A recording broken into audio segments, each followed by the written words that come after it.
Well, you know, that rocket had already been through a lot. 2 scrubbed launch attempts, 2 close encounters with hurricanes, one of which did some minor damage. But last night, NASA put all that behind them and tried again. 3rd time's the charm, as they say, right? And the count was going very well. No issues at all. Well, then we got through the troublesome tanking procedure. No problems there. That's where they ran into those issues for the scrubs previously. But then, in the last hour of the countdown, an announcement that made everyone's heart sink: a hydrogen leak in a valve on the mobile launch pad. And they were talking about scrubbing the liftoff again. But then a pair of unlikely heroes with strong arms and a torque wrench stepped in. They're called the Red Crew, specifically trained to fix problems like this on the pad during a countdown, even with a fully fueled rocket only inches away. And a few twists of the packing nuts, problem solved.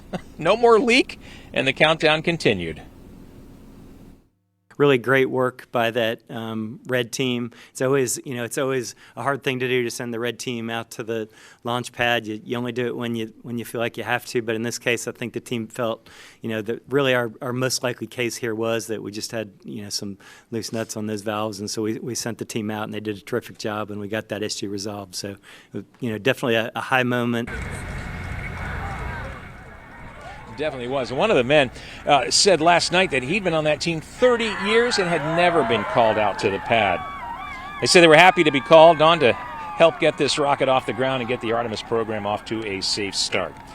And here's an interesting note. Turns out the Red Crew was also called upon to do the very same repair 53 years ago, just before the launch of Apollo 11. So while Neil Armstrong, Buzz Aldrin, Mike Collins were being strapped into their capsule, 2 guys with a torque wrench were down on the mobile launch pad making that same repair, so those astronauts could go on to make history on the lunar surface. Talk about teamwork. Big congratulations again to all the folks here at NASA.